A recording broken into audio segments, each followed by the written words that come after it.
Very good evening everyone. चलिए बेटा start करने जा रहे हैं आप सभी के साथ अकाउंटिंग स्टैंडर्ड 26। बेटा अकाउंटिंग स्टैंडर्ड 26 कहाँ से पढ़ेंगे? आपके स्टडी मटेरियल से। फटाफट से आपको एक बार ओवरव्यू देता हूँ अकाउंटिंग स्टैंडर्ड 26 का। ठीक है, देन उस पर हमने इसके क्वेश्चंस करने हैं। बेटा इस स्टैंडर्ड का ऑब्जेक्टिव क्या था? ये अकाउंटिंग ट्रीटमेंट बताता है कि इंटेंजिबल एसेट्स का क्या रहेगा। ठीक है, जो किसी और स्टैंडर्ड के साथ नहीं डील हो रहा, मतलब जो इंटेंजिबल एसेट का ट्रीटमेंट किसी और अकाउंटिंग स्टैंडर्ड में नहीं गिवन, वो ये अकाउंटिंग स्टैंडर्ड 26 बता देता है कि उसका ट्रीटमेंट क्या करके चलेंगे। अकाउंटिंग स्टैंडर्ड 26 जो है वो ये कहता है कि आपको रिकॉग्नाइज करके चलना है एक intangible asset, if and only if, तभी रिकॉग्नाइज करके चलोगे अगर क्राइटेरिया एएस 26 वाला मेट है। अदर आ जाएगा, अब उस क्राइटेरिया को जो है उस इंटेंजिबल एसेट को रिकॉग्नाइज करके आप नहीं चलते हो। ठीक है, अब ये भी बताता है कि किस तरीके से आप मेजर करके चलोगे, यानी कैरिंग अमाउंट जो है वो कैसे निकालेंगे और क्या क्या डिस्क्लोजर्स हैं जो रिक्वायर्ड है। तो इसके अंदर मेन फोकस आपने किसके ऊपर करके चलना है? क्राइटेरिया के ऊपर करके चलना है। चलो अकाउंटिंग हेड 26 की मैं बात करके चलूं, कहेंगे अकाउंटिंग हेड 26 जो है वो अप्लाई करेंगी सारी एंटरप्राइजेस। ठीक है, एक्सेप्ट किसके ऊपर नहीं लगेगा? ऐसे इंटेंजिबल एसेट्स के ऊपर जो किसी और अकाउंटिंग स्टैंडर्ड से कवर हो रहे हैं। जैसे अगर हम देखें कि अगर कोई भी intangible asset which is held by an enterprise for sale ordinary course of business के अंदर कोई इंटेंजिबल एसेट को एंटिटी बेचती है, तो वो वहां पर एएस 2 देखेंगे। ठीक है, डेफर टैक्स एसेट्स के केस में अगर कोई आपका आ रहा है तो वो आपका एएस 22 है। देन लीजेस फॉल कर रहे हैं एएस 19 के अंदर। गुडविल जो अमेलगमेशन पे एएस 14 ट्रीटमेंट बताता है। कंसोलिडेशन वाली गुडविल का ट्रीटमेंट एएस 21 बताता है। ठीक है, फाइनेंशियल एसेट्स के ऊपर बेटा इंडियस लगते हैं। इंडियस 32, 107, 109 होते थे। मिनरल राइट्स एक्सपेंडिचर जो हो गया, एक्सप्लोरेशन और development of extraction of minerals oils के ऊपर हो गया, या नॉन रीजनरेटिव ये रिसोर्सेज हो गए, ये इंडस्ट्री स्टैंडर्ड के अकॉर्डिंग चलता है। इंटेंजिबल एसेट्स जो इंश्योरेंस एंटरप्राइज में राइज होते हैं उसके ऊपर नहीं लगेगा, या कोई भी एक्सपेंडिचर और टर्मिनेशन बेनिफिट्स में हुआ है, इंप्लॉय बेनिफिट वाला स्टैंडर्ड लगता है। ठीक है, कह रहे हैं लेकिन अकाउंटिंग स्टैंडर्ड जो है बाकी इंटेंजिबल एसेट्स के ऊपर लग जाएगा जो कि यूज होते हैं, जैसे कंप्यूटर सॉफ्टवेयर हो गया या फिर कोई भी अदर खर्चा हो गया, स्टार्टअप की कॉस्ट होगी। ठीक है, अकाउंटिंग स्टैंडर्ड 26 जो है वो अप्लाई किसके ऊपर करेगा? कोई भी आपने एक्सपेंडिचर करा है एडवर्टाइजिंग के ऊपर, ट्रेनिंग के ऊपर, स्टार्टअप कॉस्ट है आपकी, रिसर्च और डेवलपमेंट एक्टिविटीज के ऊपर, कोई राइट्स हैं अंडर लाइसेंसिंग एग्रीमेंट, जैसे मोशन पिक्चर फिल्म हो गया, रिकॉर्डिंग्स के लिए हो गया, कॉपी हो गया।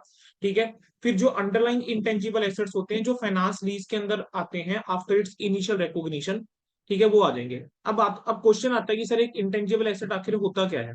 तो एक इंटेंजिबल एसेट की अगर हम बात करके चलें बेटा, दिस इज समथिंग जिसको आपको ना पता होना चाहिए। इंटेंजिबल एसेट क्या है? इंटेंजिबल एसेट जो है वो एक आइडेंटिफाइबल नॉन मॉनिटरी एसेट होता है जिसका कोई भी फिजिकल सब्सटेंस नहीं होता। क्या बोला मैंने? एक आइडेंटिफाइबल नॉन मॉनिटरी एसेट, ठीक है, जिसका कोई भी फिजिकल सब्सटेंस नहीं होता, और वो आपने क्यों रखा हुआ है? प्रोड्यूस करने के लिए और सप्लाई करने के लिए गुड्स और सर्विसेज, या रेंट के लिए, या अदर एडमिनिस्ट्रेटिव पर्पसेस के लिए। ठीक है, अब हम आइडेंटिफाइबल की बात करके चलते हैं। तो आइडेंटिफाइबल का क्या मतलब होता है समझ लेंगे। इंटेंजिबल एसेट को आप आइडेंटिफाइबल का बोलोगे अगर वो आप क्लियरली डिस्टिंग्विश कर सकते हो गुडविल से। ठीक है, यानी वो सेपरेबल है अगर गुडविल से, वो क्या है आपका कवर हो जाएगा आइडेंटिफाइबल के अंदर। एक एसेट जो है उसको हम सेपरेबल कब कह सकते हैं? अगर एंटिटी जो है उसको सेल कर सकती है, रेंट कर सकती है, रेंट पे दे सकती है, या एक्सचेंज कर सकती है इंडिपेंडेंटली। ठीक है, बिना किसी और एसेट को डिस्पोज ऑफ करें। फिर सेपरेबिलिटी जो होता है बेटा वो कोई नेसेसरी कंडीशन नहीं होती आइडेंटिफिकेशन के लिए, ये चीज ध्यान रखना। ठीक है, अब उसके कई सिचुएशंस के अंदर क्या होता है कि इंटेंजिबल एसेट जो होता है उसे इकोनॉमिक बेनिफिट्स मिलते हैं लेकिन वो in combination with other assets मिलते हैं। देन अगला आता है non monetary asset. Non monetary asset का मतलब क्या है? एक ऐसे एसेट जो मॉनिटरी नहीं है, और मॉनिटरी आप जानते हो अकाउंटिंग स्टैंडर्ड 11 के अंदर पढ़ा हुआ है। मॉनिटरी एसेट कौन सा होता है? मनी हेल्ड, और ऐसे एसेट जिसको आप रिसीव कर सकते हो इन डिटर्मिनेबल अमाउंट ऑफ मनी। ठीक है, fix and determinable amount of money, वो आपके मॉनिटरी एसेट हो जाते हैं। विदाउट फिजिकल सब्सटेंस का मतलब भी आप समझते हैं कि ऐसा जिसका कोई फिजिकल सब्सटेंस नहीं है। ठीक है, लेकिन ऐसा हो सकता है कि इंटेंजिबल एसेट जो है वो कंटेनर के अंदर है, या फिर कह लीजिए कि जिसके अंदर है उसका फिजिकल सब्सटेंस है। जैसे एक मान लीजिए कंप्यूटर सॉफ्टवेयर है, वो एक सीडी में है, या फिर मान लीजिए कि कोई भी लाइसेंस या पेटेंट है, तो वो क्या होता है? एक लीगल डॉक्यूमेंटेशन होगा। ठीक है, फिल्म जो होती हैं वो इनके मोशन पिक्चर्स में होती हैं वो। ठीक है, तो ये चीजें हो सकती है। ठीक है, अब कह रहे हैं कि जो यहाँ पर कंटेनर है उसकी वैल्यू क्या होती है? इमेटीरियल होती है। ठीक है, इवन कंटेनर का फिजिकल सब्सटेंस है, लेकिन इसको भी हम किसका हिस्सा मान के चलते हैं? इंटेंजिबल एसेट्स का ही हिस्सा मान के चलते हैं। बेटा ध्यान आया? ठीक है, तो मैंने आपको कहीं ना कहीं एक्सप्लेन कर दिया पूरा का पूरा। ठीक है, यही चीज उन्होंने आगे कहीं ना कहीं लिख रखी है कि देखो ऐसे कंप्यूटर सॉफ्टवेयर जो है for computer control machine that can not operate the specific software, वो इंटीग्रल पार्ट है हार्डवेयर का। अच्छा, एक ये चीज ये केस आ जाता है, ये हार्डवेयर और सॉफ्टवेयर जो पार्ट आ जाता है, ये वाला क्या था सुनेंगे। ठीक है बेटा, कई बार क्या होता है कि एक एसेट होता है जिसके ना दोनों टेंजिबल और इंटेंजिबल क्या होते हैं, एलिमेंट्स होते हैं, और प्रैक्टिकली क्या होता है, सेपरेबल नहीं कर सकते आप उसको, प्रैक्टिकली आप उसको सेपरेट जो है वो नहीं कर सकते। तो ऐसे केस में ना प्रोफेशनल जजमेंट हम लगाकर चलते हैं असेस करने के लिए कि प्री डोमिनेंट एलिमेंट कौन सा है। ठीक है। अब प्री डोमिनेंट एलिमेंट कौन सा है उसके लिए, अगर इंटेंजिबल एसेट जो एलिमेंट जो है वो प्री डोमिनेंट है, तो आप पूरे एसेट को इंटेंजिबल एसेट मान लोगे। और अगर आपका टेंजिबल एसेट प्री डोमिनेंट है, तो वहां पर आप क्या मान के चलोगे, उसको टेंजिबल एसेट मान लोगे, फिर वहां पर AS10 लगाओगे। ठीक है। जैसे सॉफ्टवेयर जो होता है, अगर हम बात करके चलें, जैसे मान लेते हैं कोई स्पेसिफिक सॉफ्टवेयर है, वो इंटीग्रल पार्ट है किसी हार्डवेयर का, तो उसको हम फिक्स एसेट की तरह ट्रीट करके चलेंगे, क्योंकि बिना उस हार्डवेयर के वो सॉफ्टवेयर चलना नहीं है। कह रहे हैं लेकिन जहां पर सॉफ्टवेयर जो है वो इंटीग्रल पार्ट नहीं है रिलेटेड हार्डवेयर का, तो वहां पर आप सॉफ्टवेयर को क्या कर सकते हो, इंटेंजिबल एसेट जो है वो मान के चल सकते हो। ठीक है। ये मैंने आइडेंटिफाइबिलिटी के बारे में बेटा आपको पहले ही जो है मैंने बोल चुका हूँ। देन बेटा इसके बाद आता है कंट्रोल।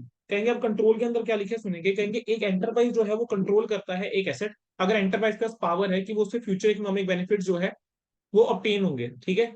एंड वो and it also can restrict the access of others to those benefit, कि किसी और को जो है उस बेनिफिट का असेस ना मिले। तो ये जो एंटरप्राइज की कैपेबिलिटी होती है, कैपेसिटी होती है कि आप फ्यूचर इकोनॉमिक बेनिफिट्स को कंट्रोल कर सकते हो, वो आपको नॉर्मली कैसे मिलती है, लीगल राइट से मिल जाती है। ठीक है। तो लीगल एनफोर्सेबिलिटी जो होती है, कहेंगे वो जरूरी नहीं है कि कंडीशन फॉर कंट्रोल है, एक एंटरप्राइज जो है वो कंट्रोल कर सकती है फ्यूचर इकोनॉमिक बेनिफिट्स दूसरे वे में भी। ठीक है। तो कह रहे हैं मार्केट और टेक्निकल नॉलेज जो है वो आपको फ्यूचर इकोनॉमिक बेनिफिट दे सकती है। एक एंटरप्राइज जो है इन बेनिफिट्स को कंट्रोल कैसे करती है, अगर नॉलेज जो है आपने प्रोटेक्ट कर ली है, कॉपीराइट के थ्रू प्रोटेक्ट कर ली, एक कोई ट्रेड एग्रीमेंट आपने एंटर कर लिया, या कॉन्फिडेंशियलिटी की एक लीगल ड्यूटी लगा दी कि इंप्लॉइज के ऊपर लगा दिया कि भाई कॉन्फिडेंशियलिटी मेंटेन करके लगनी है। ठीक है। अब फ्यूचर इकोनॉमिक बेनिफिट जो है वो लेबर की स्किल से भी आ जाता है, कस्टमर की रॉयल्टी से भी आ जाता है, बट इसको आप कंट्रोल नहीं करके कर सकते, इंप्लॉइज को आप कंट्रोल नहीं कर सकते, क्यों, इंप्लॉइज कभी भी छोड़ के जा सकते हैं, लॉयल कस्टमर डिसाइड कर सकता है या किसी और सप्लायर से हम गुड्स खरीदें। तो इस वजह से इन आइटम्स को हम जो है वो इंटेंजिबल एसेट की तरह क्वालिफाई करके हम नहीं चलते हैं, जहां पर कंट्रोल नहीं है, ध्यान रखिएगा, जहां पर कंट्रोल नहीं है वहां इंटेंजिबल एसेट को क्वालिफाई करके नहीं चलेंगे। ठीक है। अब इसके बाद अगला जो मेरे को आपको मेन कंसेप्ट सिखाना है वो है रिकॉग्निशन एंड इनिशियल मेजरमेंट। तो इनिशियल रिकॉग्निशन एंड मेजरमेंट के बारे में क्या बोलता है, कहना है एक इंटेंजिबल एसेट को आपको तभी रिकॉग्नाइज करना चाहिए कि अगर प्रोबेबल है कि फ्यूचर इकोनॉमिक बेनिफिट जो है वो फ्लो होंगे टू द एंटरप्राइज, और जो कॉस्ट है आप उसको मेजर कर सकते हो रिलायबली। कहेंगे एक एंटरप्राइज जो है, अब प्रोबेबल का मतलब क्या होता है, यहाँ पर एक वर्ड आता है ना प्रोबेबल। अब प्रोबेबल का मतलब क्या होता है कि it is more likely than not, यानी 50% से ऑफ इनफ्लो के चांसेस क्या है, ज्यादा है। और कह रहे हैं वो सपोर्टेड होना चाहिए, जो भी एविडेंस आपके पास अवेलेबल है on the date of recognition, ही जिस दिन आप रिकॉग्नाइज करके चल रहे हो आपके पास एविडेंस जो है वो अवेलेबल होना चाहिए। ठीक है। अब यहाँ पे एग्जांपल अगर यहाँ पे लेके चल रहा हूँ मुझे, मैं ऐसे एग्जांपल ले सकता हूँ कि अ, चलो यहाँ पर मतलब एक एग्जांपल अगर मैं कोई आपको लेना चाहूँ जो हमने अब तक डिस्कस करा है, मान लेते हैं कोई कंपनी है, उसने कोई पेंटिंग परचेज करी है, और पेंटिंग जो परचेज करी है उसने किसी अच्छे मतलब कह रहे हो ना आर्टिस्ट से पेंटिंग परचेज करी है, एक्टिव मार्केट है उसके काम की, और उसने मान लो 20 लाख में मान लो परचेज कर लिया बेटा। ठीक है। और कह रहे हैं उसको ना डिस्प्ले हम करके रखेंगे कहाँ पे, अपने हेडक्वार्टर के अंदर जो है उस पेंटिंग को डिस्प्ले करके रखेंगे। कहेंगे कंपनी की कोई ऐसी इंटेंशन नहीं है कि कंपनी जो है उसको बेचने बैठेगी नियर फ्यूचर के अंदर। कहेंगे क्या पेंटिंग को जो है हम क्लासीफाई कर सकते हैं फिक्स एसेट की तरह या इंटेंजिबल एसेट की तरह। ठीक है। अब क्वेश्चन ये आता है कि क्या हम उस पेंटिंग को फिक्स एसेट की तरह क्लासीफाई करें या इंटेंजिबल एसेट की तरह। अब देखो इंटेंजिबल एसेट का कोई भी ना फिजिकल सब्सटेंस नहीं होता, लेकिन कुछ इंटेंजिबल एसेट ऐसे हमने पढ़े हैं ना जिसका फिजिकल सब्सटेंस होता है। अब यहाँ पर अगर आप देखो तो पेंटिंग जो है वो इंटेंजिबल एसेट है, उसको आप टेंजिबल नहीं बोल सकते, बिकॉज पेंटिंग जो है वो it is a knowledge of the art. ठीक है। वो जो वैल्यू है बेटा वो उसकी है, फिजिकल एसेट की वैल्यू नहीं है। तो जो आपने अमाउंट पे करा है वो आपने क्या करा है, वो फिजिकल सब्सटेंस के लिए नहीं पे करा, आपने आर्ट के लिए पे करा है। तो आप पेंटिंग को इंटेंजिबल एसेट यहाँ मान के चल सकते हो। ठीक है जी, समझ आया बेटा। Yes sir. हाँ जी बच्चे। अब अगला आ जाता है बेटा सेपरेट एक्विजिशन की हम बात करके चल रहे हैं। कहेंगे अगर ये आपने इंटेंजिबल एसेट को सेपरेटली एक्वायर करे तो कह रहे हैं कॉस्ट ऑफ इंटेंजिबल एसेट जो है उसको आप मेजर कर सकते हो रिलायबली। ये पर्टिकुलरली तब होता है कि जब वहां पर आपका परचेज कंसिडरेशन जो है वो कैश की फॉर्म में है या अदर मॉनेटरी एसेट की फॉर्म में है। अब अगला क्वेश्चन आता है sir cost of intangible asset के अंदर क्या क्या आएगा। सर देखो कॉस्ट ऑफ इंटेंजिबल एसेट की बात करके चलें। ठीक है। तो इसके अंदर हमारे पास देखो बेटा क्या आ जाएगा, आपने एसेट जितने में खरीदा वो आपका परचेज प्राइस आएगा। ठीक है जी। बेटा जैसे हमने अकाउंटिंग से 10 के अंदर भी देखा है, 2 के अंदर भी देखा है कि अगर कोई भी आपके non refundable duties and taxes हैं वो इंक्लूड नहीं होते, लेकिन बाकी इंक्लूड हो जाते हैं, है ना। तो अगर मान लीजिए आपने कोई टेक्नोलॉजी है वो इंपोर्ट करी है, तो उसके ऊपर इंपोर्ट ड्यूटी पे करी, वो ऐड हो जाएगी। कोई और टैक्स लगे आप ऐड कर दोगे, लेकिन कौन सा टैक्स ऐड नहीं करोगे? जो सब्सिक्वेंटली रिकवरेबल है वो वाला टैक्स मत ऐड कर देना, लिखा हुआ है अदर देन दो सब्सिक्वेंटली। कोई भी ऐसा खर्चा, ठीक है, जो एसेट को रेडी करने के लिए आपने करा है फॉर इट्स इंटेंडेड यूज, वो सारा खर्चा ऐड हो जाएगा। जैसे आपने कोई लीगल सर्विसेज ली है, मैंने कॉपीराइट करवाया, ट्रेडमार्क करवाया, मैंने कोई लीगल सर्विसेज ली, ठीक है, उस पर्पज के लिए वो ऐड हो जाएगा। कोई भी ट्रेड डिस्काउंट या रिबेट है वो आप माइनस करके चलोगे। तो अगर आप देखोगे मोर और लेस कॉस्ट निकालने का तरीका ना हर जगह सेम सा है, राइट? ठीक है, अगर मान लो गवर्नमेंट से कोई ग्रांट मिल गई है तो माइनस कर देंगे। कहेंगे अगर इंटेंजिबल एसेट जो है अगर आपने एक्वायर करा है इन एक्सचेंज फॉर शेयर्स या अदर सिक्योरिटीज, तो एसेट को आप किसके ऊपर रिकॉर्ड करके चलोगे? फेयर वैल्यू के ऊपर रिकॉर्ड करके चलोगे, ठीक है। या फिर आप एसेट को रिकॉर्ड करके चलोगे जो आपने सिक्योरिटीज इशू करी है, जो भी ज्यादा क्लियरली एविडेंट है। तो यहाँ पर मैंने आपके साथ बेटा दो पॉइंट है जो यहाँ पर मैं डिस्कस करके चला हूँ। पहला पॉइंट मैंने क्या डिस्कस करा कि अगर आप एसेट जो है वो परचेज कर रहे हो कैश देके या क्रेडिट पे, तो उस केस में कॉस्ट कैसे निकालनी है? परचेज प्राइस लोगे यानी basic price, non refundable duties taxes add कर दोगे, कोई रजिस्ट्रेशन चार्जेस आप पे कर रहे हो ऐड कर देना, कोई ब्रोकरेज आपने पे करी ऐड कर देना, कोई प्रोफेशनल फीस आपने पे करी है लीगल सर्विसेज के लिए जो डायरेक्टली एट्रीब्यूटेबल है to bring the asset for its intended use, get ready for its intended use, वो ऐड हो जाएगा। ठीक है, कोई भी ट्रेड डिस्काउंट रिबेट है माइनस कर देना।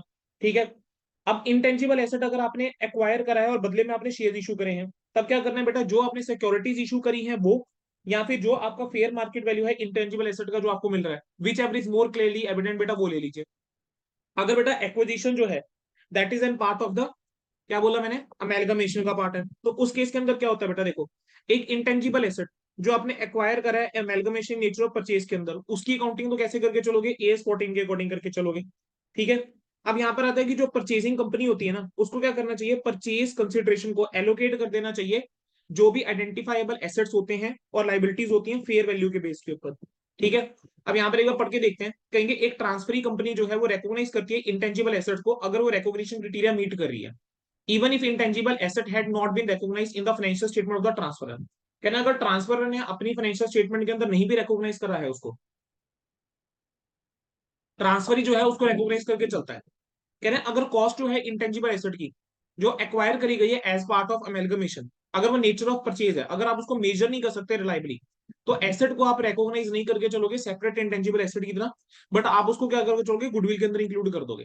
ठीक है, यहां पर किसकी बात हो रही है समझ लेना, कोई ऐसा intangible asset which is other than goodwill की यहां पर बात होकर चल रही है बेटा। ठीक है, अदर उसको क्या कर दोगे? अदरवाइज गुडविल के अंदर इंक्लूड कर दोगे अगर आप उसको सेपरेटली मेजर नहीं कर सकते रिलायबली। कह रहे हैं जब आप बुक्स बना रहे होते हैं किसकी, फाइनेंशियल स्टेटमेंट बना रहे होते हैं ट्रांसफरी कंपनी के, तो जो आपकी परचेज कंसिडरेशन है उसको आप एलोकेट कर दीजिए जो भी आपके आइडेंटिफाइबल एसेट्स और लाइबिलिटीज है फेयर वैल्यू के बेस के ऊपर, जो भी आपका अमेलगमेशन की डेट के ऊपर है।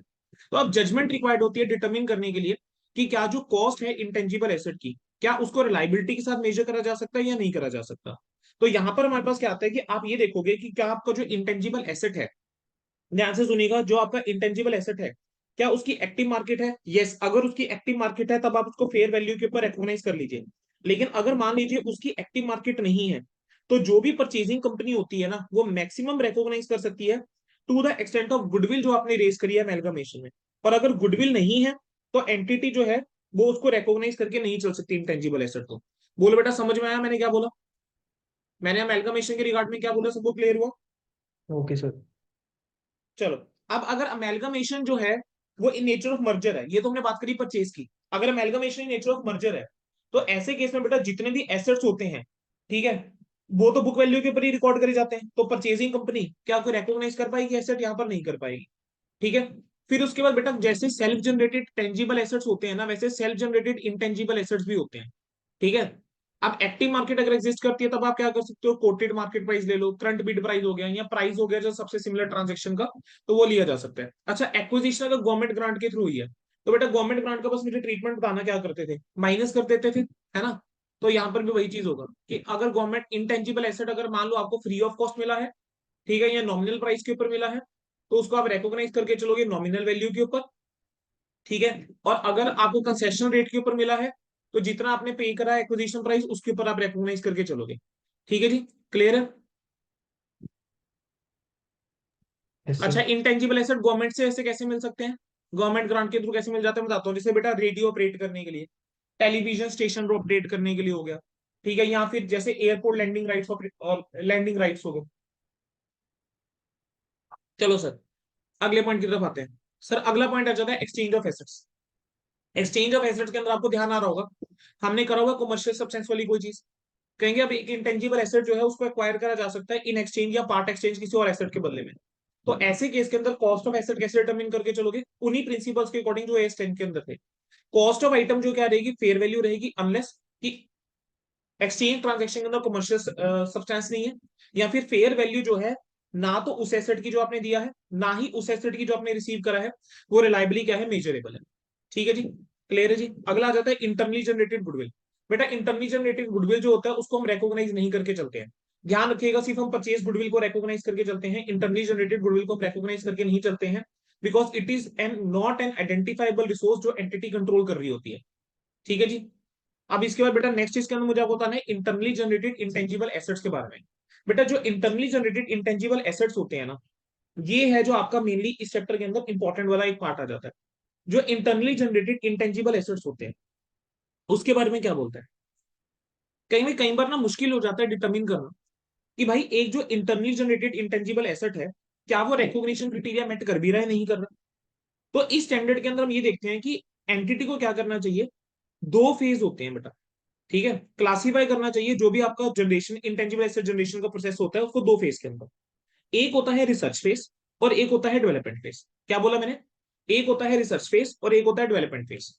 ठीक है, अब वो कहता है डिफिकल्ट क्या होता है, आइडेंटिफाई करना whether and the point of time when there is an identifiable asset that will generate probable future economic benefit.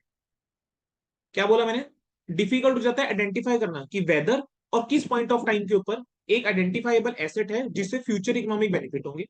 दूसरा पॉइंट इसके अंदर क्या आ रहा है कि डिटरमिन करना कि एसेट की कॉस्ट क्या है, डिटरमिन करना the cost of asset reliably.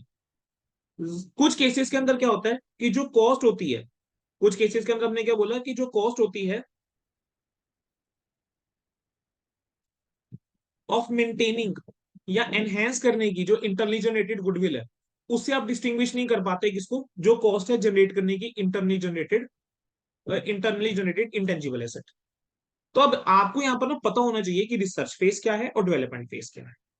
अगर एक एंटरप्राइज जो है वो डिस्टिंग्विश नहीं कर सकती रिसर्च फेज और डेवलपमेंट फेज के अंदर, ठीक है, तो एंटरप्राइज जो है उस खर्चे को ट्रीट कैसे करके चलेगी, जैसे वो खर्चा रिसर्च फेज का ही। ध्यान रखना, अगर आप आइडेंटिफाई नहीं कर पा रहे हो कि भाई रिसर्च फेज है या डेवलपमेंट फेज है, तो ऐसे सर्कमस्टांस के अंदर you will treat it as कि that expenditure is in the research phase only. अब रिसर्च फेज की बात करके चलें तो रिसर्च क्या है, बेटा रिसर्च जो होता है वो ओरिजिनल और प्लान्ड इन्वेस्टिगेशन होता है विच इज अंडरटेकन किस पर्पस के लिए, साइंटिफिक या टेक्निकल नॉलेज के लिए और अंडरस्टैंडिंग के लिए। एक एसेट को हम तभी रिकॉग्नाइज करके चलते हैं कि अगर फ्यूचर इकोनॉमिक बेनिफिट जो है वो फ्लो होंगे और कॉस्ट को आप मेजर कर सकते हो रिलायबली। बट जब आप रिसर्च कर रहे होते हो ना, तो एक एंटिटी ये नहीं डिटरमिन कर सकती, ये नहीं डेमोन्स्ट्रेट कर सकती कि हाँ जी यार फ्यूचर इकोनॉमिक बेनिफिट रहेंगे। कोई गारंटी नहीं है कि रिसर्च जो है वो सक्सेसफुल होगी ही होगी। मैंने आपको यहाँ पे कोविड वैक्सीन वाला एग्जांपल दिया कि बहुत सारी फार्मा जो है वो रिसर्च कर रही थी लेकिन सारी थोड़ा सक्सेसफुल हुई। ठीक है, तो जितना भी रिसर्च एक्सपेंडिचर होता है उसका ट्रीटमेंट क्या होना चाहिए, उसका ट्रीटमेंट होना चाहिए वो पीएनएल के अंदर चार्ज होना चाहिए। ठीक है जी, क्लियर है। अब इन्होंने आगे कुछ रिसर्च एक्टिविटी के एग्जाम्पल दिए, बट उससे पहले मैं आपके ऊपर डेवलपमेंट के बारे में बताऊं। तो डेवलपमेंट क्या होता है, डेवलपमेंट बेसिकली बेटा एप्लीकेशन होता है। डेवलपमेंट क्या होता है, एप्लीकेशन होता है। एप्लीकेशन किस चीज की, जो आपकी रिसर्च नॉलेज है या अदर नॉलेज है प्रोड्यूस करने के लिए एक सब्सटेंशियली इंप्रूव प्रोडक्ट या इंप्रूव सर्विस या डिवाइस या प्रोसेस, ठीक है, prior to commencement of commercial production और यूज। यानी कमर्शियल प्रोडक्शन से पहले या यूज करने से पहले आपने क्या करा, क्या कहोगे कि एप्लीकेशन, किस चीज की एप्लीकेशन, जो भी आपने नॉलेज रिसर्च नॉलेज है आपकी या जो अदर नॉलेज है प्रोड्यूस करने के लिए एक सब्सटेंशियली इंप्रूव प्रोडक्ट सर्विस। ठीक है, अब यहां पर अगर हम बात करके चले रिसर्च एक्टिविटीज के कुछ एग्जांपल आगे, जैसे बेटा ऑब्टेन करना नई knowledge, search for the evaluation and final selection of application of research finding of other knowledge. Search करना, इवेल्युएट करना और फाइनली सिलेक्ट करना जो भी एप्लीकेशन है, जो भी हमारी रिसर्च फाइंडिंग है या अदर नॉलेज की एप्लीकेशन।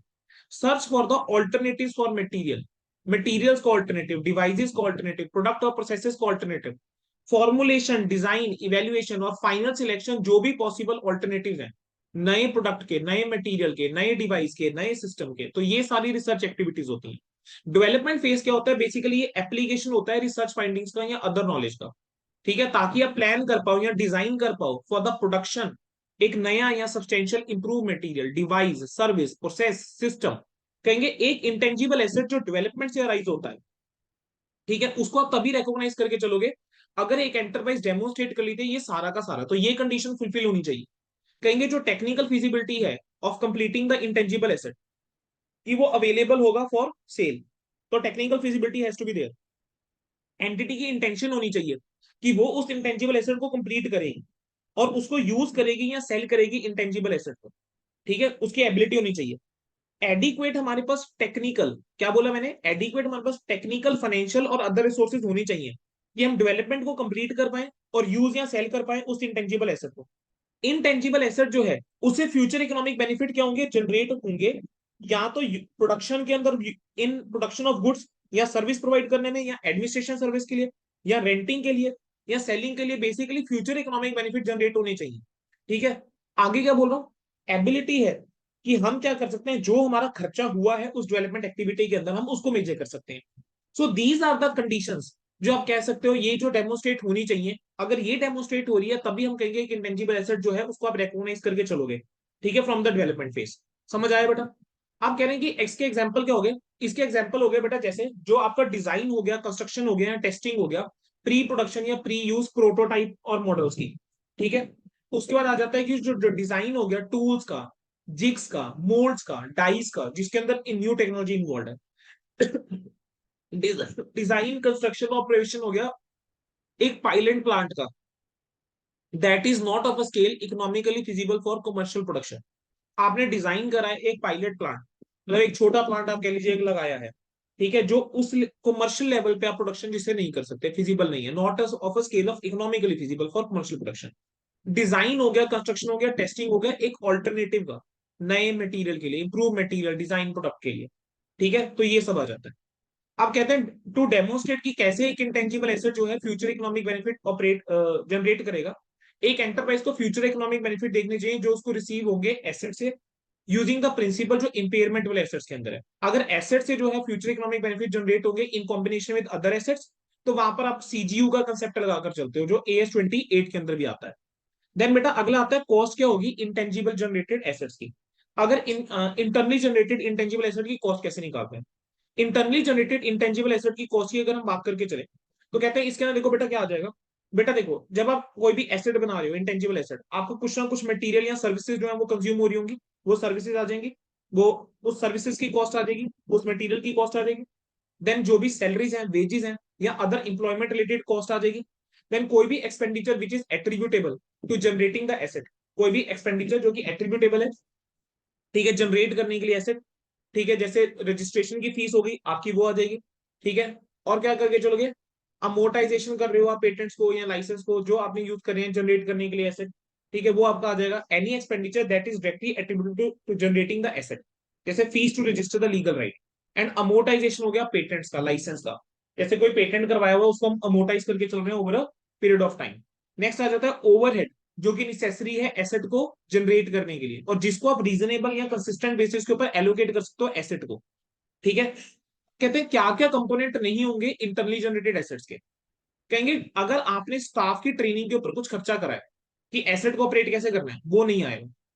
क्लियरली आइडेंटिफाइड कुछ इनएफिशिएंसीज हैं या इनिशियल ऑपरेटिंग लॉसेज हैं, ऐसा कुछ हमने AS10 में भी तो पढ़ा है कि इनिशियल ऑपरेटिंग लॉसेज नहीं आते। देन आपकी सेलिंग, एडमिनिस्ट्रेशन और जनरल ओवरहेड नहीं आते, बेटा AS2 में भी ऐसा कुछ था, AS10 में भी ऐसा कुछ था, ठीक है, तो वही चीज है।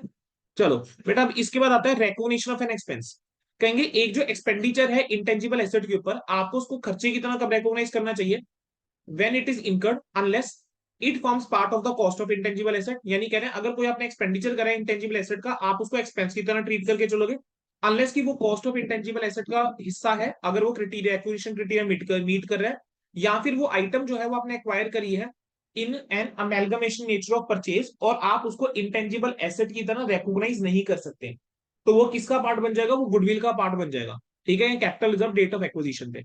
कहेंगे अब इस कुछ केसेस के अंदर क्या होता है कि जो एक्सपेंडिचर आपने इनकर करा होता है फ्यूचर इकोनॉमिक बेनिफिट प्रोवाइड करने के लिए टू एन एंटरप्राइज, बट कोई भी इंटेंजिबल एसेट या अदर एसेट जो है वो आप एक्वायर नहीं करते हैं, क्रिएट नहीं होता, दैट कैन बी रिकॉग्नाइज। तो ऐसे केस के अंदर जो एक्सपेंडिचर है आप उसको खर्चे की तरह रिकॉग्नाइज कर रहे होगे जब आप इनकर करोगे वो खर्चा, और जो एक्सपेंडिचर होता है रिसर्च के ऊपर बेटा वो तो हमेशा ही क्या होगा, एक्सपेंस की तरह रिकॉग्नाइज होगा। अब इन्होंने कुछ एक खर्चा के एग्जाम्पल दे रखे हैं जो आपके क्या हो जाते हैं बेटा, हम एक्सपेंडिचर की तरह, एक्सपेंस की तरह रिकॉग्नाइज करके चलते हैं। कहते हैं स्टार्टअप एक्टिविटीज के ऊपर आपने कुछ खर्चा करा, अनलेस एक्सपेंडिचर जो है वो फिक्स एसेट की कॉस्ट के अंदर इंक्लूडेड है। स्टार्टअप कॉस्ट के अंदर प्रीलिमिनरी खर्चे आ जाते हैं, जो लीगल एंटिटी को बनाने के खर्चे आए, जो भी लीगल खर्चे आए, सेक्रेटरियल के कॉस्ट आई, आपने कोई नई फैसिलिटी ओपन करी उसके ऊपर कुछ खर्चा हुआ, प्री ओपनिंग की जो कॉस्ट आ गई, ठीक है, वो सारे आ जाएंगे। कोई प्रोडक्ट को लॉन्च करने की कॉस्ट आ गई, प्री ऑपरेटिंग कॉस्ट आ गई, कोई ट्रेनिंग एक्टिविटीज की क्या आ गई, एक्सपेंडिचर आ गया, कोई एक्सपेंडिचर आ गया एडवर्टीजमेंट और प्रमोशनल एक्टिविटीज के ऊपर, या रीलोकेटिंग की या रीऑर्गेनाइजिंग की पार्ट या ऑल ऑफ एंटरप्राइज के ऊपर जो खर्चा हो गया। ठीक है, कहते हैं past expenses not to be recognised in asset. कह रहे हैं अगर आपने कोई खर्चा करा था इंटेंजिबल एसेट के ऊपर जिसको आपने इनिशियली एक्सपेंस की तरह रिकॉग्नाइज करा था प्रीवियस एनुअल फाइनेंशियल स्टेटमेंट्स के अंदर या इंटरनल फाइनेंशियल रिपोर्ट के अंदर, कहेंगे आप उसको लेटर डेट के ऊपर कॉस्ट का हिस्सा नहीं बना सकते। अगला आता है सब्सीक्वेंट एक्सपेंडिचर। कहेंगे अगर कोई सब्सीक्वेंट एक्सपेंडिचर है इंटेंजिबल एसेट के ऊपर जो आपने उसकी परचेज के बाद करा है या कंप्लीशन के बाद करा है, उसको आप एक्सपेंस की तरह रिकॉग्नाइज करके चलोगे, अनलेस ये प्रोबेबल है कि जो आपने खर्चा करा है उससे एसेट जो है वो जनरेट करेगा future economic benefit in excess of the originally assessed standard of performance. यानी जितने पहले वो जनरेट करता फ्यूचर इकोनॉमिक बेनिफिट उससे ज्यादा जनरेट करके चलेगा। तो एक्सपेंडिचर को आप मेजर कर सकते हो अगेन रिलायबली। कहेंगे अगर ये कंडीशन मेट हो जाती है तो उस केस के अंदर आप जो है एक्सपेंडिचर को कॉस्ट के अंदर ऐड कर सकते हो। सब्सीक्वेंट एक्सपेंडिचर जो आपने ब्रांड्स के ऊपर करा, मस्ट हेड्स के ऊपर करा, पब्लिशिंग टाइटल के ऊपर करा है, कस्टमर की लिस्ट के ऊपर करा है, कहेंगे उसको आप एक्सपेंस की तरह रिकॉग्नाइज करके चलोगे, अवॉइड करने के लिए recognition of internally generated goodwill. ठीक है, कहेंगे जो नेचर होता है इंटेंजिबल एसेट का, बहुत सारे केसेस के अंदर क्या होता है कि सब्सीक्वेंट एक्सपेंडिचर जो आपने करा हम डिटर्मिन नहीं कर पाते कि ये जो है कि एनहेंस कर रहा है इकोनॉमिक बेनिफिट को या मेंटेन करने के लिए। तो वहां पर क्या होता है, सिर्फ रेयरली होता है। ठीक है, क्या बोला मैंने कि जो नेचर है इंटेंजिबल एसेट की वो ज्यादातर ऐसी होती है मैनी केसेस के अंदर कि पॉसिबल नहीं है कि आप डिटर्मिन कर पाओ कि भाई जो आपने सब्सीक्वेंट खर्चा करा है उससे क्या एनहेंस होगा इकोनॉमिक बेनिफिट या मेंटेन होगी इकोनॉमिक बेनिफिट। तो कह रहे हैं only rarely will expenditure incurred after the initial recognition. Rarely ऐसा होगा कि जो खर्चा आपने इनिशियल रिकॉग्निशन पर इनकर करा है वो आप कॉस्ट ऑफ इंटेंजिबल एसेट के अंदर इंक्लूड करके चलोगे। अगला आ जाता है measurement subsequent to initial recognition.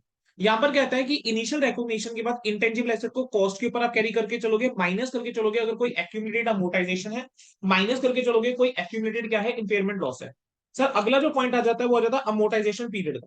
अब अमोर्टाइजेशन पीरियड के अंदर दो तरीके की चीजें आती हैं, एक आ जाता है थ्योरी और दूसरा आ जाता है इसके अंदर जो प्रैक्टिकली हमारा काम आता है। ठीक है, सबसे पहले थ्योरी के एंगल से मैं बात करके चलूं तो कहता है कि जो आपका डेप्रिशिएबल अमाउंट होता है एक इंटेंजिबल एसेट का उसको आप सिस्टमेटिक बेसिस पे एलोकेट करके चलते हो यूजफुल लाइफ में, उसको अमोर्टाइजेशन कहते हैं। अमोर्टाइजेशन आप कब से कमेंस करोगे, जब एसेट जो है वो अवेलेबल है यूज के लिए।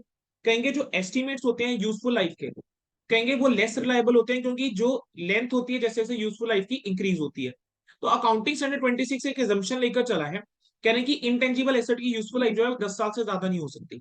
ठीक है, जिस दिन एसेट अवेलेबल फॉर यूज है वहां से। ठीक है, क्या इसका मतलब ये है कि क्या कम नहीं हो सकती, ज्यादा नहीं हो सकती, बिल्कुल you can take the less life less than 10 years, but ज्यादा नहीं ले सकते। अगर ज्यादा ले रहे हो तो उसको जस्टिफाई करने कहीं करना पड़ेगा। ठीक है, कह रहे हैं बहुत सारे फैक्टर्स कंसीडर करे जाते हैं डिटर्मिन करने के लिए कि इंटेंजिबल एसेट की यूजफुल लाइफ क्या होगी। कहेंगे कि एक्सपेक्टेड यूसेज क्या है of the asset by enterprise, और क्या एसेट जो है वो एफिशिएंटली मैनेज कर रहे हैं। कहेंगे टिपिकल प्रोडक्ट लाइफ साइकिल क्या है एसेट की फॉर द एसेट, और पब्लिक इंफॉर्मेशन की एस्टिमेट यूजफुल लाइफ क्या होती है सिमिलर एसेट्स की। ठीक है, देन टेक्निकल टेक्नोलॉजिकल और अदर टाइप्स ऑफ ऑब्सोलेंस जो रह जाती है। फिर स्टेबिलिटी क्या है इंडस्ट्री की जिसके अंदर वो एसेट ऑपरेट कर रहा है, मार्केट डिमांड के अंदर चेंजेस कितने हैं, ठीक है, उसके ऊपर डिपेंड करेगा। जो हमारे कॉम्पिटिटर्स हैं उनके एक्शंस के ऊपर डिपेंड करेगा। मेंटेनेंस जो एक्सपेंडिचर है उसका लेवल क्या रहने वाला है, हमारा कंट्रोल कितना रहने वाला है एसेट के ऊपर, या लीगल लिमिट्स क्या है। ठीक है, जैसे मान लीजिए अगर मैंने लीज के ऊपर कोई एसेट लिया हुआ है तो मेरा कंट्रोल उतना टाइम नहीं है जितना टाइम मेरे पास लीज पे एसेट है। यूजफुल लाइफ क्या है एसेट की, वो डिपेंड करती है कि on the useful life of the other assets. क्या ऐसा है कि जो हमारा इंटेंजिबल एसेट है उसकी यूजफुल लाइफ जो है वो डिपेंड कर रही है किसी और एसेट की यूजफुल लाइफ के ऊपर। ठीक है जी, तो बेटा हमने क्या है कि इन सम केसेस एक एविडेंस हो सकता है कि यूजफुल लाइफ जो है एसेट की वो लॉन्गर देन 10 years है। तो ऐसे केस के अंदर प्रिजम्पशन जो यूजफुल लाइफ है 10 years वो आप नहीं लेकर चलोगे, you can take it as more than useful life. ठीक है, तो आप अमोर्टाइज करते हो इंटेंजिबल एसेट को best estimate of useful life पे। आप क्या करोगे रिकवरेबल अमाउंट इंटेंजिबल एसेट की आप एस्टिमेट करोगे हर साल एंड में एनुअली। ताकि इंपेयरमेंट लॉस अगर कोई आइडेंटिफाई करना है, और आप डिस्क्लोज करोगे रीजन की वाई आपने जो 10 years वाली assumption है वो नहीं ली है, और क्या क्या फैक्टर हैं जिसके चक्कर में आपने जो है डिटरमिन करी है useful life in the manner जैसे आपने निकाली है। ठीक है, चलिए बेटा अब इसके बाद नेक्स्ट जो मुझे आता है अमोर्टाइजेशन मेथड। अमोर्टाइजेशन मेथड देखोगे बेटा वही मेथड है, straight line method, diminishing balance method और यूनिट्स ऑफ प्रोडक्शन मेथड है। तो इसके अंदर कोई ऐसा अलग से कुछ चेंज नहीं है जो हमने नहीं पढ़ा। बेसिकली बेटा सीधी सी बात है, चाहे डेप्रिसिएशन है चाहे अमोर्टाइजेशन है, वो एक लॉजिक के ऊपर चलता है। कह रहे हैं आपको इस वे में अमोर्टाइज करना चाहिए कि वो रिप्रेजेंट करे कंजप्शन पैटर्न को। ठीक है, अब इसके बाद नेक्स्ट हमारे पास क्या आता है, रेजिडुअल वैल्यू। अब रेजिडुअल वैल्यू की बात करके, रेजिडुअल वैल्यू क्या होती है कि जो एंटरप्राइज को लगता है कि वो ऑब्टेन करेगी, ठीक है, eight the end of the useful life, deduct करने के बाद जो भी कॉस्ट ऑफ डिस्पोजल है। जो रेजिडुअल वैल्यू होती है एक इंटेंजिबल एसेट की, उसको जीरो मान के चलोगे अनलेस, रेजिडुअल वैल्यू एक इंटेंजिबल एसेट की क्या लेकर चलनी है, जीरो, अनलेस कमिटमेंट है एक थर्ड पार्टी द्वारा कि वो एसेट को परचेज करेगी यूजफुल लाइफ के एंड में, या फिर एक एक्टिव मार्केट है एसेट के लिए, और रेजिडुअल वैल्यू जो है वो डिटरमिन करी जा सकती है with reference to that market, और प्रोबेबल है कि मार्केट जो है वो एग्जिस्ट करेगी at the end of asset useful life. कहेंगे एक जो रेजिडुअल वैल्यू होती है अदर देन जीरो, वो इंप्लॉय करती है कि एंटरप्राइज जो है वो डिस्पोज ऑफ करेगा एसेट को before the end of its economic life. अगर residual value other than zero है, इसका मतलब क्या है कि एंटरप्राइज एक्सपेक्ट करके चल रही है कि भाई हम उस एसेट को डिस्पोज ऑफ कर सकते हैं, ठीक है जी, before the end of the useful life. बोलो जी, क्लियर है। अगला आ जाता है review of the amortization period and amortization method. बेटा याद होगा ऐसा कुछ हमने अकाउंटिंग स्टैंडर्ड 10 में भी पढ़ा है। कह रहे हैं हर एक साल के एंड में आपको कम से कम क्या करना चाहिए, अमोर्टाइजेशन पीरियड और अमोर्टाइजेशन मेथड को रिव्यू करना चाहिए। कहेंगे अगर एक्सपेक्टेड यूजफुल लाइफ जो है वो डिफरेंट है हमारे प्रीवियस एस्टीमेट से, तो अमोर्टाइजेशन पीरियड को चेंज होना चाहिए अकॉर्डिंगली, या फिर अगर सिग्निफिकेंटली चेंज हुआ है जो एक्सपेक्टेड पैटर्न होता है इकोनॉमिक बेनिफिट का, तो अमोर्टाइजेशन मेथड चेंज होना चाहिए। और ये दोनों ही क्या माने जाते हैं, चेंज इन अकाउंटिंग एस्टीमेट मानोगे या इनको चेंज इन अकाउंटिंग पॉलिसी मानोगे। Change in accounting estimate. बिल्कुल सही, ठीक है, और इसके ऊपर एमसीक्यू भी है। ठीक है, recoverability of the carrying amount और इंपेयरमेंट लॉस के ऊपर हम बात करके चल रहे हैं बेसिकली। कहेंगे जो इंपेयरमेंट लॉस होता है इंटेंजिबल एसेट के ऊपर, वो AS 28 के बेस के ऊपर कैलकुलेट करके चलते हैं। इंपेयरमेंट हम पढ़ चुके हुए हैं वैसे तो अब, ठीक है। अब कहते हैं in addition to requirement of accounting standard on impairment of assets, एक एंटरप्राइज को एस्टिमेट करना चाहिए जो भी रिकवरेबल अमाउंट होती है फॉलोइंग इंटेंजिबल एसेट्स की एटलीस्ट ईच फाइनेंशियल ईयर। कह रहे हैं हर एक फाइनेंशियल ईयर के एंड में आपको ना डिटरमिन करनी चाहिए recoverable amount, even if there is no indication की एसेट इंपेयर्ड है। एक इंटेंजिबल एसेट जो अभी अवेलेबल फॉर यूज नहीं है, यानी कोई ऐसा इंटेंजिबल एसेट जो अंडर डेवलपमेंट है। दूसरा, इनटेंजिबल एसेट जो कि अमोर्टाइज हो रहा है for a period exceeding 10 years, जिस दिन एसेट अवेलेबल फॉर यूज है। ठीक है, अगर यहाँ पर रिकवरेबल अमाउंट कम है, यानी यहाँ पर इंपेयरमेंट का आप टेस्ट करके चल रहे हो, अगर रिकवरेबल अमाउंट कम है, इंपेयरमेंट अगर कोई लॉस है, तो आपको उसको पीएनएल के अंदर क्या करना चाहिए बेटा, चार्ज करके चलना चाहिए। ठीक है जी। अब अगला आ जाता है रिटायरमेंट एंड डिस्पोजल। तो बेटा ये भी ना बिल्कुल आपका सिमिलर मैनर में है जैसा आपने AS 10 में पढ़ा हुआ है। मैं आपको कह रहा हूँ कि AS 10 और AS 26 ना बड़े सिमिलर से होते हैं, तो अगर किसी बच्चे ने AS 26 नहीं भी रिवाइज करा हुआ, AS 10 वो पढ़ के गया हुआ है, ठीक है, वो फिर भी बेटा AS 26 जो है वो मैनेज कर सकता है। कह रहे हैं एक इंटेंजिबल एसेट को री रिकॉग्नाइज करना चाहिए अगर वो डिस्पोज ऑफ होता है, या फिर कोई भी फ्यूचर इकोनॉमिक बेनिफिट आप एक्सपेक्टेड नहीं उसके यूज से, जो आपका गेन या लॉस होगा रिटायरमेंट या डिस्पोजल से, उसको आप डिटरमिन करके चलोगे। जो डिफरेंस हो गया बेसिकली नेट सेल प्रोसीड्स का और कैरिंग अमाउंट का, उसको इनकम या एक्सपेंस की तरह पीएनएल में ले जाएंगे। एक इंटेंजिबल एसेट जो कि रिटायर्ड फ्रॉम एक्टिव यूज है और हेल्ड फॉर डिस्पोजल है, उसको आप कैरिंग अमाउंट के ऊपर लेकर जाओगे एट द डेट जब asset retired from active use है। ठीक है बेटा, अकाउंटिंग स्टैंडर्ड में तो नहीं है हमारे पास अलग से कोई ऐसा स्टैंडर्ड, लेकिन इंडियस के अंदर एक स्टैंडर्ड भी है स्पेसिफिकली उन एसेट्स के ऊपर जो कि रिटायर्ड फ्रॉम एक्टिव यूज है और हेल्ड फॉर डिस्पोजल है। देन बेटा डिस्क्लोजर रिक्वायरमेंट्स अगर आप देखोगे बेटा क्या है कि यूजफुल लाइफ क्या है, अमोर्टाइजेशन रेट, अमोर्टाइजेशन के method, gross carrying amount, accumulated impairment, amortisation, फिर एक रिकंसलेशन भी, कितना ऐड करा, कितना रिटायर हुआ, इंपेयरमेंट लॉस जो रिवर्स हुए, अमोर्टाइजेशन कितनी रिकॉग्नाइज करी। ठीक है, फिर आपको इंटेंजिबल एसेट की क्लासेस दे रखी हैं, ब्रांड नेम है, मस्ट हेड्स है, पब्लिशिंग टाइटल, कंप्यूटर सॉफ्टवेयर, ये सब आ जाता है। ठीक है, फिर उसके अलावा कुछ एक डिस्क्लोजर रिक्वायरमेंट्स और भी हैं। कह रहे हैं कि अगर कोई इंटेंजिबल एसेट है, अगर 10 साल से ज्यादा अमोर्टाइज करके चल रहे हो, तो रीजन की वाई इट इज प्रज्यूम कि उसकी लाइफ 10 साल से ज्यादा क्यों है आपको बताना है। एक आपको डिस्क्रिप्शन देके चलना है, कैरिंग अमाउंट बतानी है और रिमेनिंग अमोर्टाइजेशन पीरियड बताना है। इंडिविजुअल इंटेंजिबल एसेट का जो कि मटेरियल है एंटरप्राइज के लिए एज अ होल। ठीक है, एग्जिस्टिंग और कैरिंग अमाउंट बतानी है इंटेंजिबल एसेट्स की जिसका टाइटल जो है रिस्ट्रिक्टेड है। कहेंगे देन अमाउंट ऑफ कमिटमेंट जो है, जो आपने करी है इंटेंजिबल एसेट को एक्वायर करने के लिए, वो आपको डिस्क्लोज करके चलनी है। सो बेटा ये सारी की सारी चीजें हैं जो आपकी आ जाती हैं। ठीक है जी, क्लियर है। बोलो जी, क्लियर हो गया? Okay sir.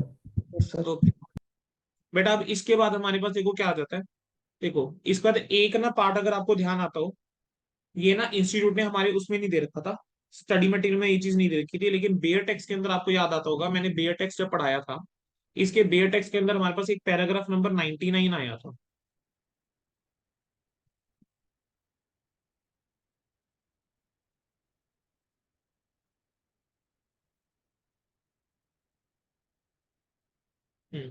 बेटा ये एक इलुस्ट्रेशन आया था, अगर ध्यान हो आपको, इलुस्ट्रेशन नंबर बी, याद आ रहा है?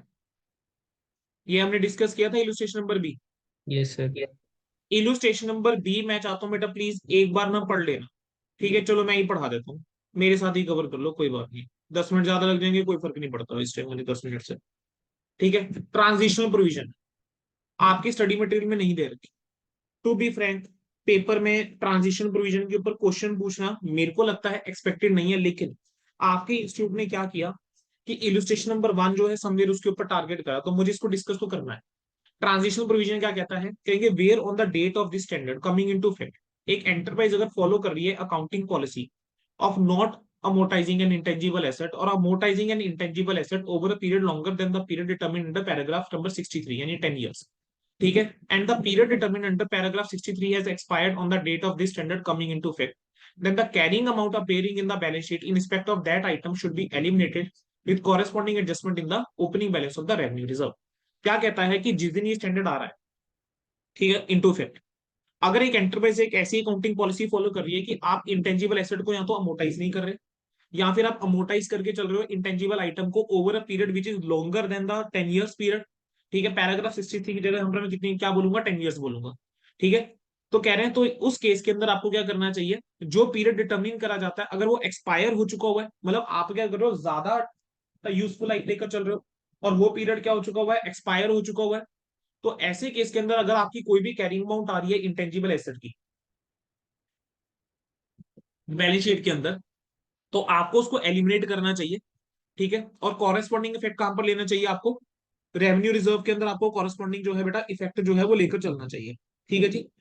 बेटा इसके बाद नेक्स्ट हमारे पास क्या आता है, if the enterprise is following an accounting policy of not amortizing an intangible item, the carrying amount of the intangible item should be restated as if the accumulated amortization had always been determined under this standard.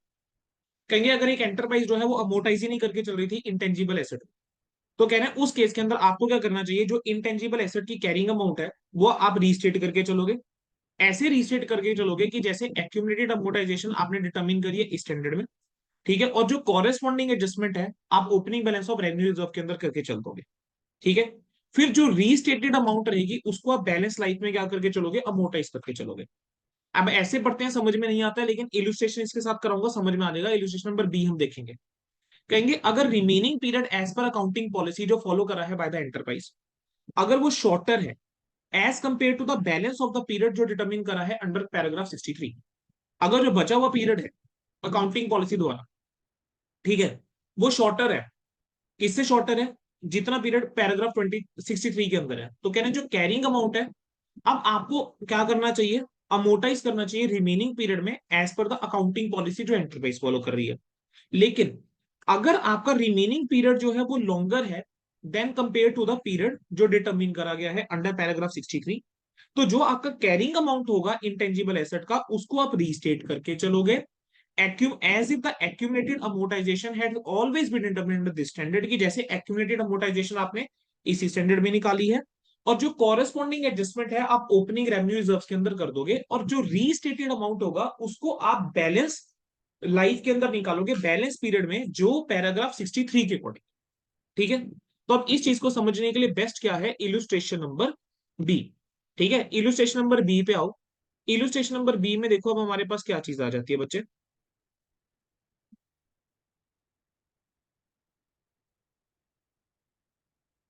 ध्यान से सुनेंगे, बड़े ध्यान से, slow, ठीक है? 5 minute ज्यादा लग जाएंगे, डज नॉट मेक अ बेटा मेजर डिफरेंस, कोई 5 मिनट से नहीं पड़ेगा, लेकिन अगर इसके हमें 5 नंबर मिलते हैं पेपर में उससे अच्छा नहीं हो सकता। इंटेंजिबल एसेट अमोटाइज नहीं हुआ था, अमोटाइजेशन पीरियड डिटरमिन पैराग्राफ 63 वाला एक्सपायर्ड हो गया। एक इंटेंजिबल एसेट है वो बैलेंस शीट के अंदर आती है 10 लाख रुपए की 1 अप्रैल 2003।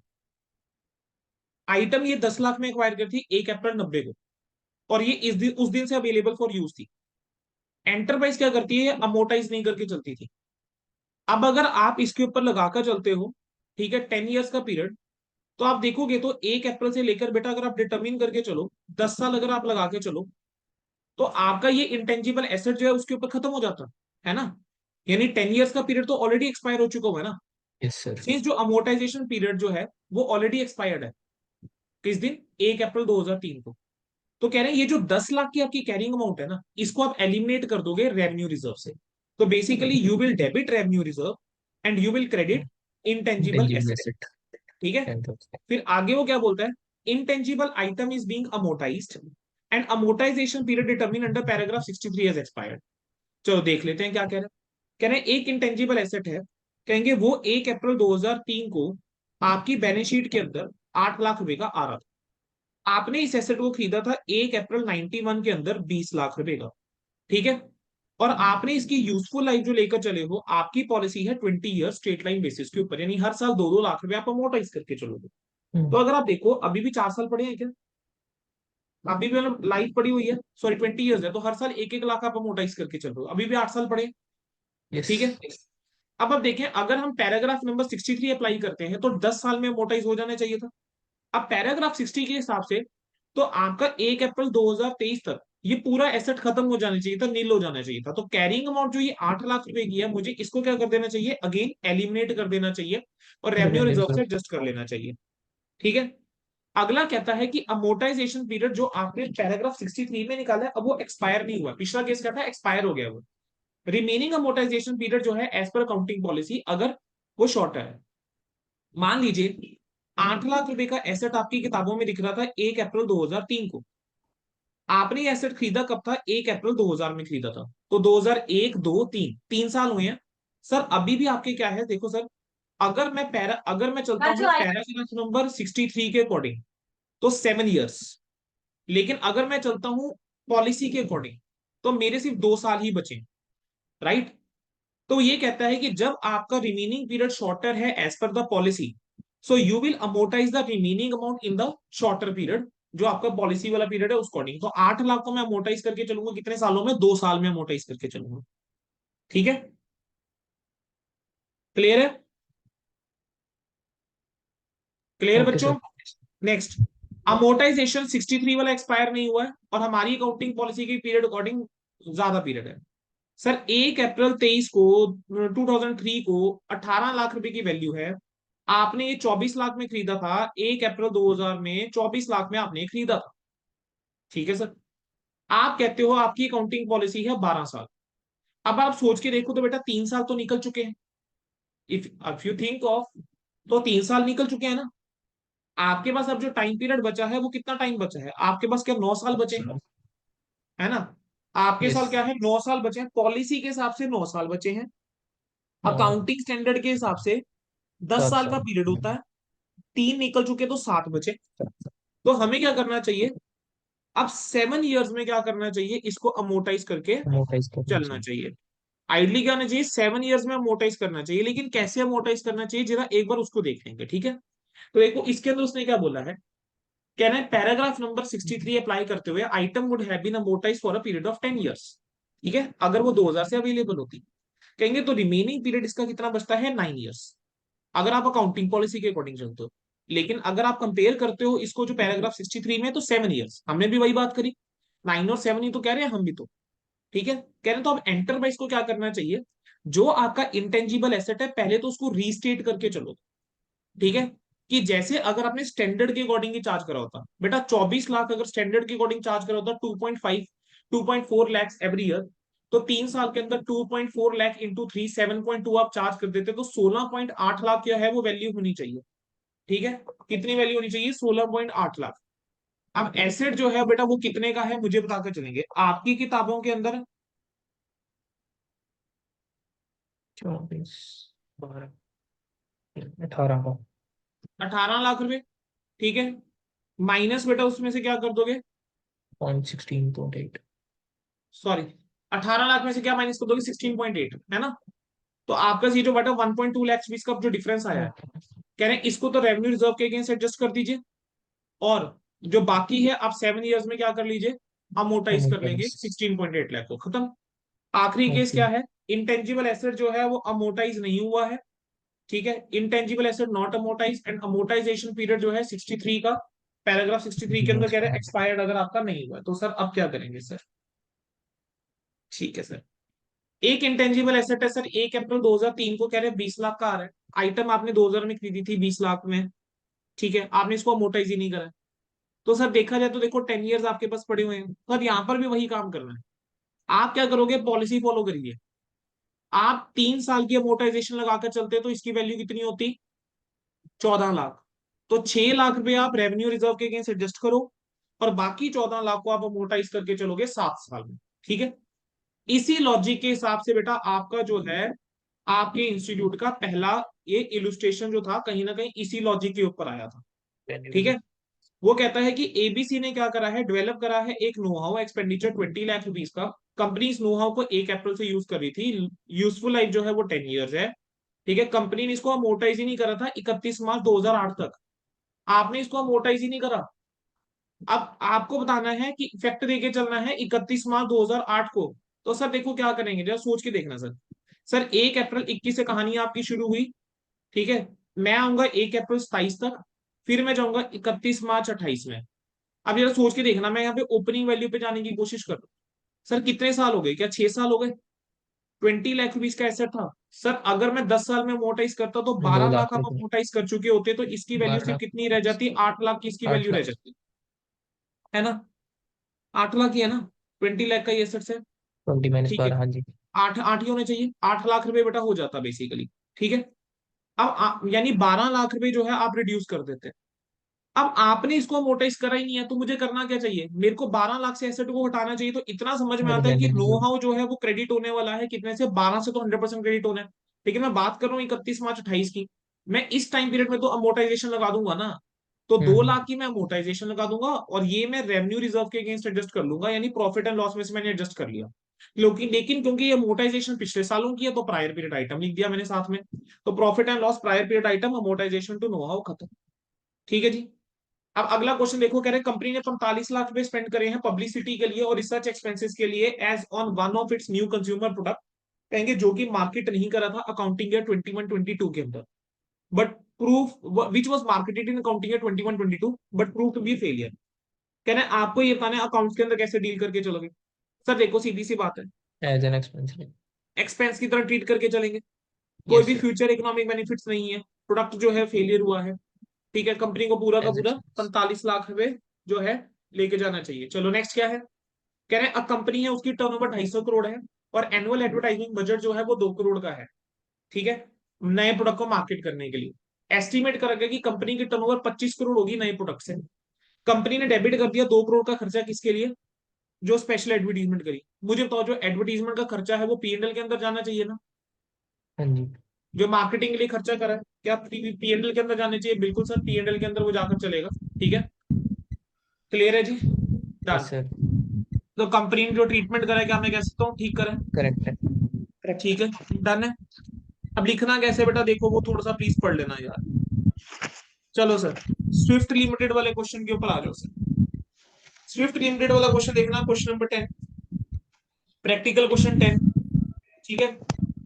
तो प्रैक्टिकल क्वेश्चन 10 पे एक बार आ जाते हैं, कहेंगे स्विफ्ट लिमिटेड ने एक्वायर करा है एक patent at a cost of, किस कॉस्ट के ऊपर एक्वायर करा है, 80 लाख की कॉस्ट के ऊपर फॉर 5 ईयर्स। चलो बेटा do one thing, just solve question number 10 and 11, ठीक है। मैं ये वाला सेशन जो है, फर्स्ट पार्ट जो है AS26 का यहाँ पे एंड कर रहा हूँ, ठीक है। With in 5 minutes I am starting with the new session, ठीक है, जिसके अंदर मैं एक्स्ट्रा क्वेश्चन भी करवा दूंगा, ये क्वेश्चन में डिस्कस कर लूंगा, ठीक है। So just give me 5 minutes, आप क्वेश्चन नंबर 10 कीजिए, प्रैक्टिकल क्वेश्चन 10 से एक बार गो थ्रू करके चलो, then I will be covering practical question 10, 11, 12, ये 3 क्वेश्चन जो आपके हैं वो मैं डिस्कस करूंगा। After that I will be discussing बेटा जो एक्स्ट्रा क्वेश्चन मैंने आपके साथ शेयर करे उसमें से कुछ एक अच्छे क्वेश्चन मैं डिस्कस करूंगा आपके साथ, ठीक है। तो जस्ट सॉल्व दिस क्वेश्चन, ठीक है, सी यू इन अगेन इन 7 और 8 मैक्सिमम 7 मिनट्स, ठीक है, चलिए।